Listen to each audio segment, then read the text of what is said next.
आज का topic Williamson synthesis और उसकी लिमिटेशन। पहले हम लिमिटेशन की बात करते हैं क्योंकि ये टॉपिक हमारा पहले हो भी चुका है।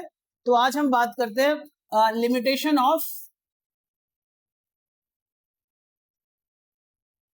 Williamson synthesis. प्यारे बच्चों, मैंने आपको बताया कि ईथर बनाने के लिए हम इस मेथड का यूज करते हैं। This is best method to form the ethers. लेकिन ईथर्स आपको पता है COC ये ईथर है, ये बन सकता है alkyl halide and sodium alkoxide से। This is alkyl halide and this is sodium alkoxide CONA। जरूरी नहीं है एक कार्बन हो, 2 3 4 कार्बन कितने भी ले सकते हो आप ईथर बनाने के लिए। बन गया प्लस NaCl। हम बात कर रहे हैं लिमिटेशन की, कहां पे जाके ये फेल हो जाता है, किस सिचुएशन में विलियमसन ईथर सिंथेसिस काम नहीं करता है। यदि हम एल्काइल हैलाइड को टर्सरी ले लेते हैं,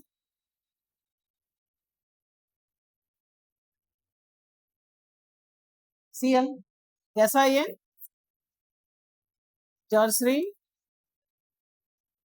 एल्काइल हैलाइड, और बेटा ये जो एल्कोक्साइड लिया है इसको नॉर्मल ले लेते हैं CH3 CH2ONA।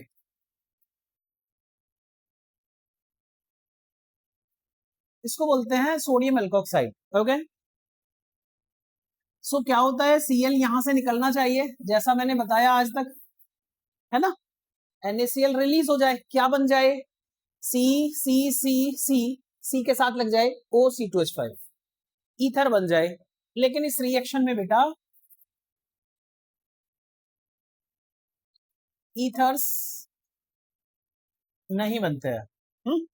अगर हम सोडियम एल्कोक्साइड को टर्सरी ले लें, एल्काइल हैलाइड को प्राइमरी ले लें, मतलब इन दोनों को एक्सचेंज कर लें, तो ईथर बन रहा है।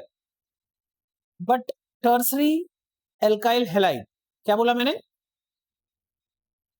सोडियम एल्कोक्साइड ईथर नहीं बन रहा। ऐसा क्या हो गया, यहां ऐसा ये होता है कि जो टर्सरी एल्काइल हैलाइड है वो टर्सरी कार्बोकटायन देता है। क्या देता है वो, more stable tertiary carbocation. It gives more stable tertiary carbocation. एक बात, दूसरी बात, जो एल्कोक्साइड आयन है मतलब CH3 CH2O नेगेटिव या CH3 CH2 CH2 CH2O negative alkoxide ion, ये दो काम करने लगता है यहां जिसकी वजह से ईथर नहीं मिलता। कौन कौन से,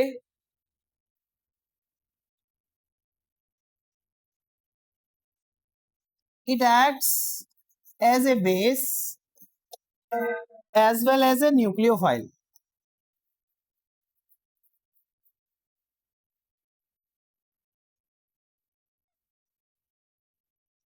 क्या बोला मैंने, it acts the two works. पहला बेस की तरह काम करता है, दूसरा न्यूक्लियोफाइल की तरह भी काम करता है। क्या फर्क हुआ भाई दोनों में? बेस क्या होते हैं, जिनको हाइड्रोजन की तलाश होती है। बेस क्या होते हैं, हाइड्रोजन की तलाश होती है। न्यूक्लियोफाइल क्या होते हैं, जिन पर नेगेटिव चार्ज होता है, जो H आयन को या किसी ऐसी स्पीसीज को अटैक कर सकते हैं अपने ऊपर जिस पर पॉजिटिव चार्ज हो। तो CH3 CH2O नेगेटिव बेस का काम भी कर रहा है और न्यूक्लियोफाइल का भी। सो क्या करता है, ये यहां से H ले लेता है।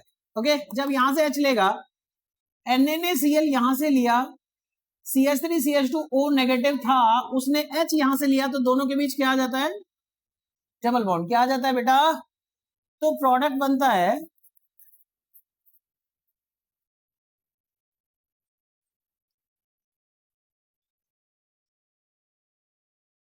ये बनता है Cl यहां से गया, Na यहां से गया, NaCl रिलीज हुआ, ये बचता है CH3 CH2O नेगेटिव। नेगेटिव मतलब बेस है, और बेस के साथ साथ न्यूक्लियोफाइल भी। न्यूक्लियोफाइल भी वही होते हैं जिनको पॉजिटिव की तलाश होती है। सो ये जो कंपाउंड है एल्कोक्साइड आयन, ये इसकी पोजीशन से, बीटा पोजीशन से क्या लेता है, हाइड्रोजन। हाइड्रोजन गया तो कार्बन के और CH कार्बन के बीच में डबल बॉन्ड आ गया, आ गया। क्या बन गई, क्या चीज बन गई? एल्कीन बन गया, बल्कि ईथर नहीं बना। You got this right everyone? This is the answer. 1 mark का आता ही आता है। Right the limitation of Williamson synthesis. आप बोलेंगे in case of Williamson synthesis tertiary alkyl halide and sodium alkoxide do not form the ethers. Why? Because alkoxide ion acts as a base as well as a nucleophile. So alkenes are formed. क्या बनते हैं? Alkenes are formed.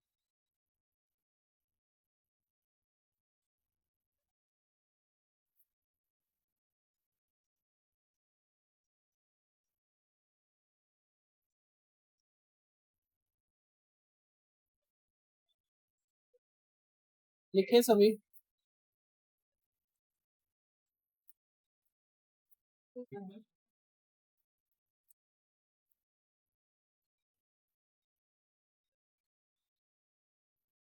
हो गया?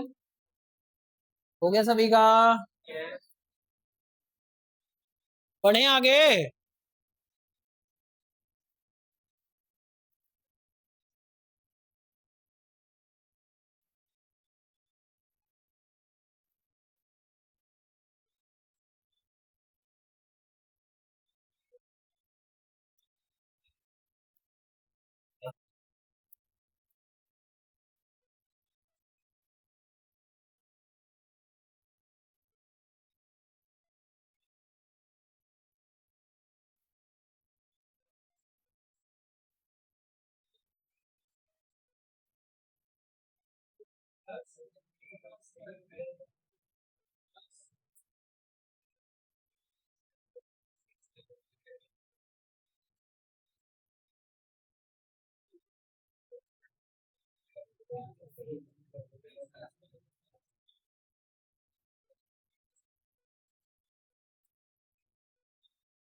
Now write the physical properties of ethers.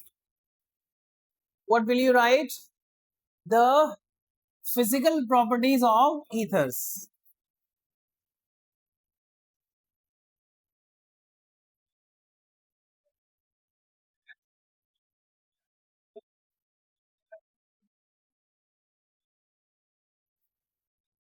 प्यारे बच्चों, ethers जो होते हैं, जैसे आपको पता है सभी को, एक दो दो कार्बन है, एक ऑक्सीजन है, ये ईथर है। इसको बोलते हैं methoxy methane. What is it?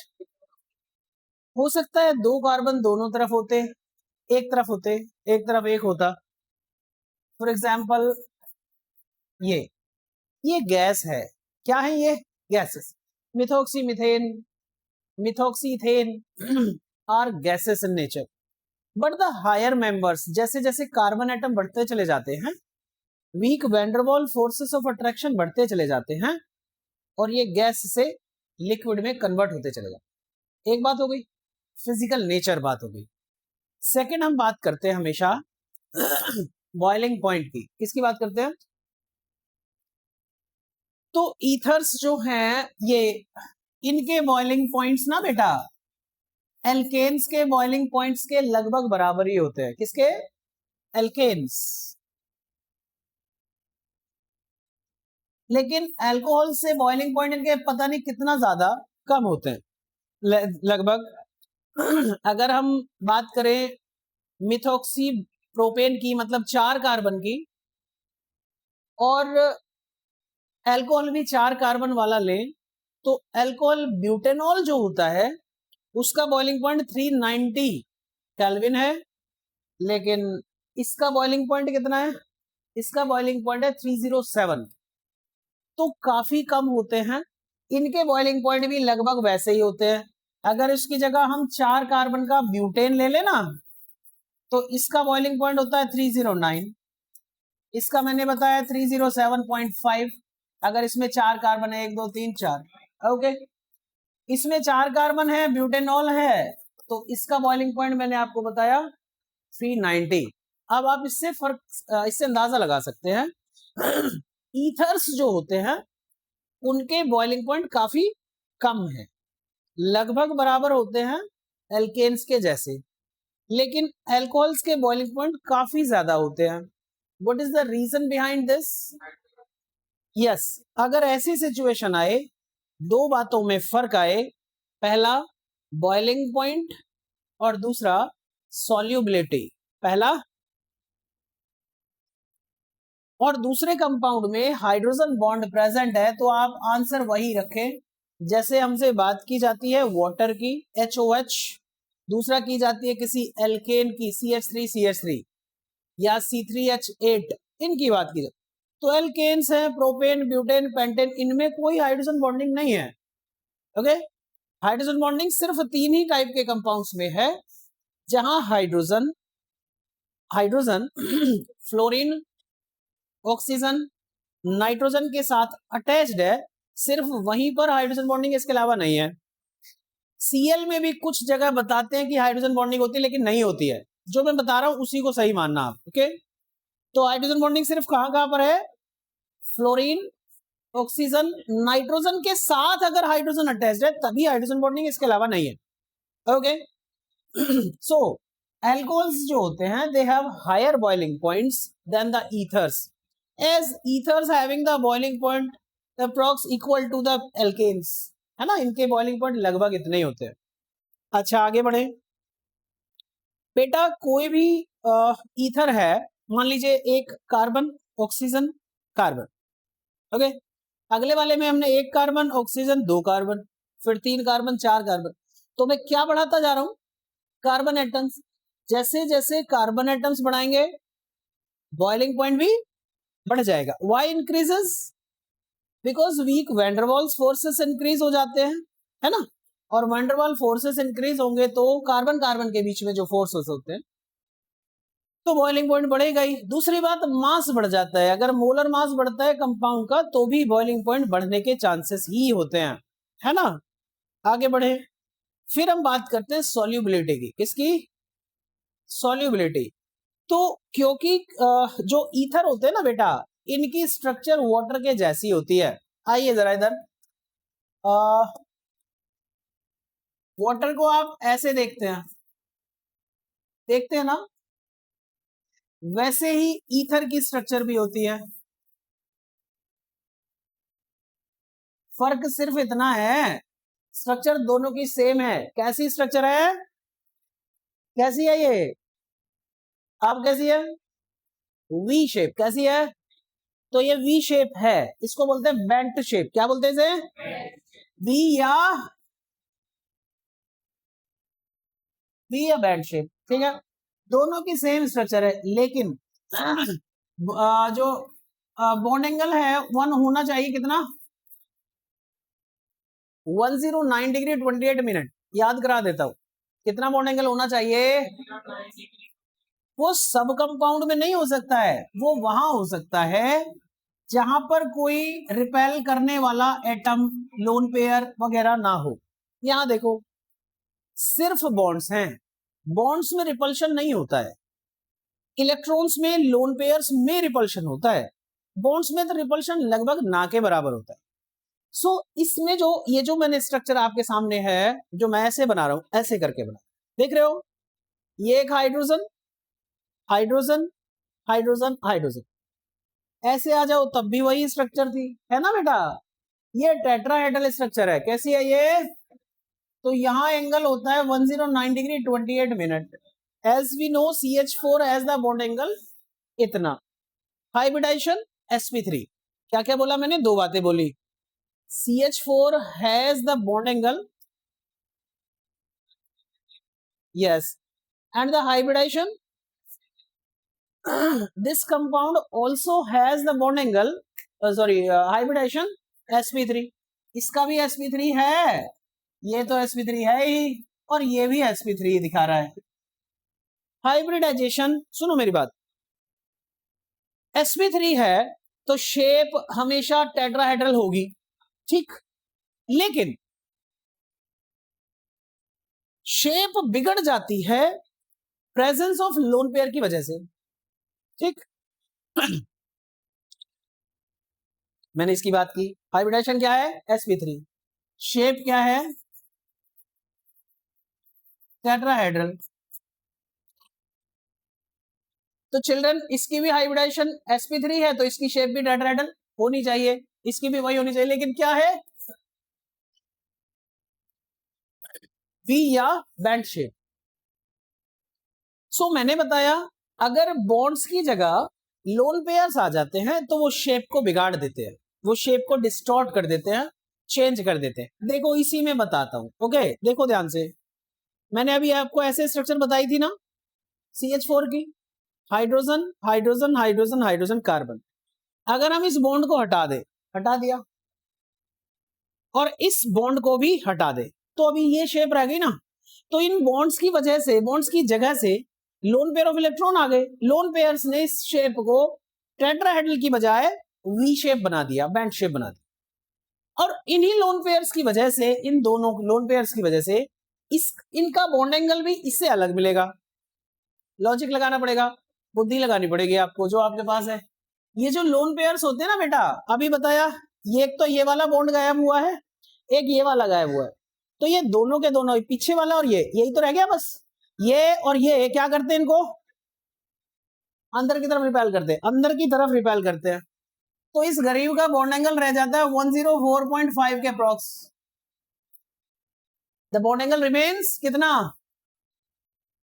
क्यों? ये जो एरो है ना, ये दिखा रहे हैं इस बॉन्ड एंगल को कम कर रहे हैं।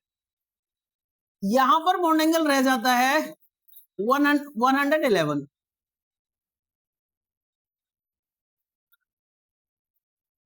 इतना रह जाता है भाई। लोन पेयर वहां भी है, लोन पेयर यहां भी है, बुद्धि लगाएं। दो इफेक्ट काम करेंगे, इंडक्टिव इफेक्ट भी यहां काम करेगा। ये लोन पेयर क्या कर रहा है? दोनों लोन पेयर का ऊपर की तरह क्या है काम? बॉन्ड एंगल को कम करना। लेकिन लेकिन लेकिन लेकिन CH3 कैसा ग्रुप है? Electron donating. तो यहां जब इलेक्ट्रॉन डोनेट करेगा तो यहां पर इलेक्ट्रॉन आ जाएंगे, क्योंकि ऑक्सीजन तो पावरफुल इलेक्ट्रॉन खींच लेगा। CH3 देता है, ऑक्सीजन खींचता भी तो है। तो ऑक्सीजन पे इलेक्ट्रॉन डेंसिटी यहां से भी खींच ले, ये बढ़ गई बढ़ गई बढ़ गई बढ़ गई। तो ये दोनों जो इलेक्ट्रॉन है ये आपस में रिपल्शन फील करेंगे ज्यादा। ऊपर वालों के मुकाबले नीचे वाले ये ज्यादा रिपल्शन फील कर रहे हैं, जिसकी वजह से बॉन्ड एंगल एक बेटा इंक्रीज हो जाता है। You got this? सो मैंने आपको 2 या 3 बातें ही बताई इलैबोरेट करके।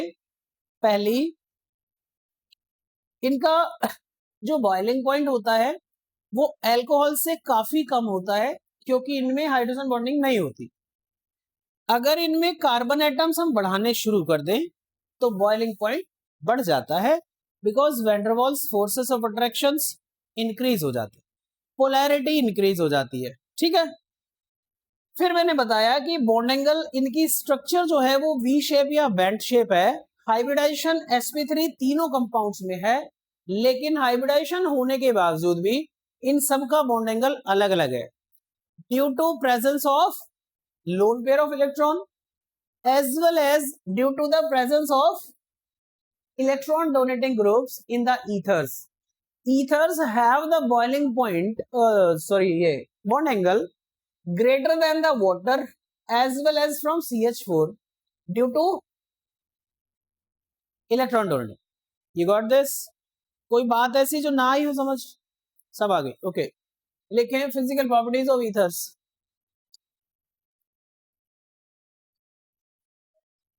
हाँ जी, अब है ये सॉल्युबिलिटी। क्या है नया पॉइंट? सॉल्युबिलिटी। प्यारे बच्चों, हम पढ़ते आए हैं कार्बन एटम्स को। क्या कार्बन एटम्स एल्केन मतलब इथेन, प्रोपेन, ब्यूटेन वाटर में सॉल्युबल होते हैं? नहीं होते हैं। ये क्या है हमारे पास? ईथर्स। ईथर्स जैसे methoxy methane, methoxy ethane, methoxy propane या इथॉक्सी इथेन, ये उतने ही सॉल्युबल हैं जितने अल्कोहल सॉल्युबल। ऐसा क्या हो गया? Right point. Ethers are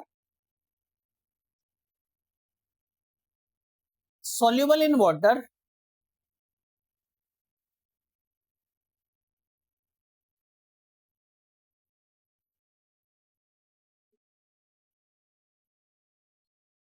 like the alcohols as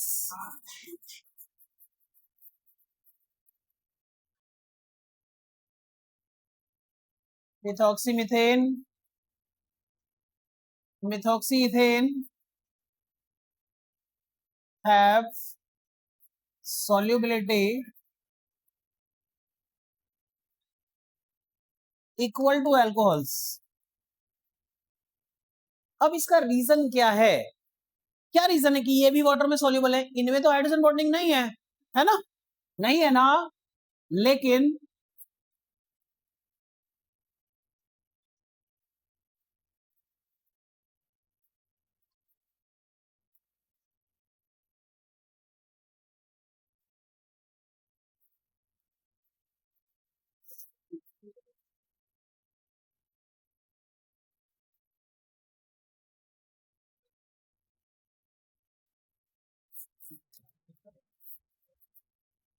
देखो भाई, ये आपको दिख रहा होगा मिथॉक्सीमिथेन, वो भी मैंने बनाया मिथॉक्सीमिथेन। इनमें तो हाइड्रोजन बॉन्डिंग नहीं है, लेकिन इनमें oxygen highly electronegative element present है। अब ये हाईली इलेक्ट्रोनेगेटिव एलिमेंट हाइड्रोजन के साथ क्या बना लेता है? Hydrogen bond. ये भी बना लेता है हाइड्रोजन बॉन्ड। तो इस हाइड्रोजन बॉन्ड बन जाने की वजह से ये भी वाटर में सोल्यूबल हो जाते हैं। Make the structure.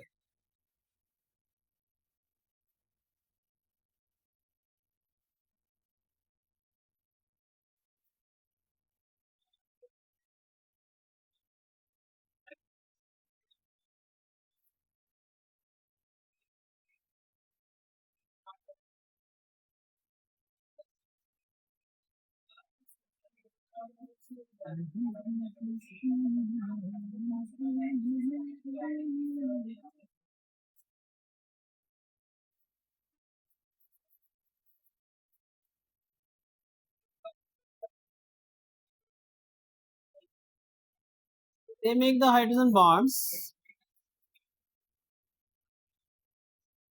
with water,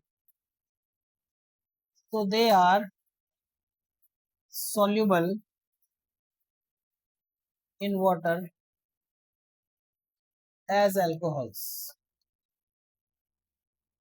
जिस तरह अल्कोहल सोल्यूबल होते हैं वैसे ये सोल्यूबल होते हैं।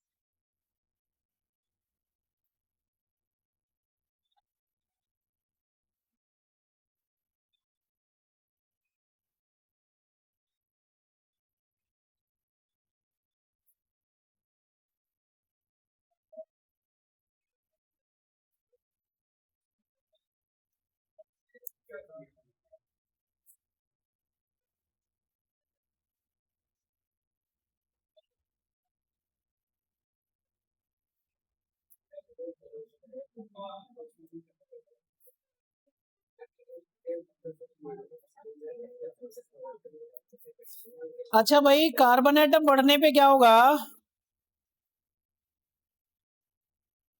कार्बन एटम्स बढ़ जाए तो क्या हो जाएगा? सॉल्युबिलिटी घट जाएगी। Okay, right. On increasing the carbon atoms,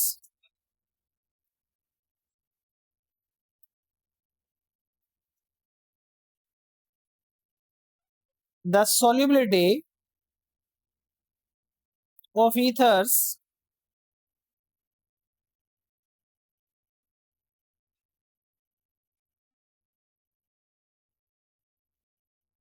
into the water decreases on increasing the, क्या बढ़ाया हमने? Carbon atoms, the solubility of ethers into the water decreases.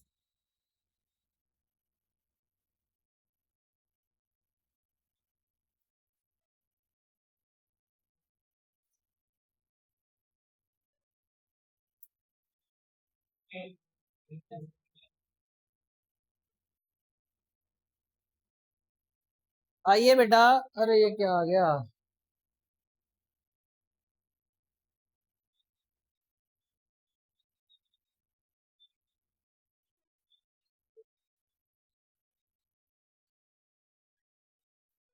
Look the first question.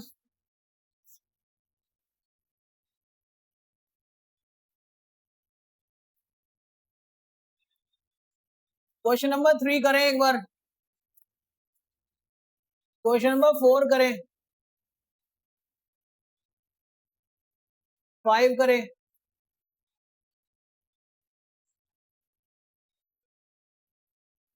6 करें।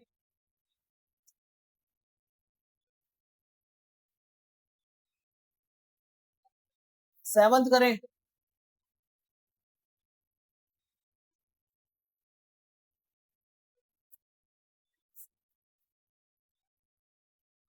10th करें।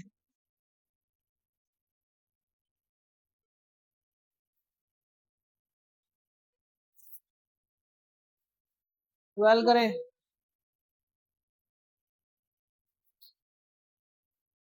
14 करें। करो अभी करने बेटा।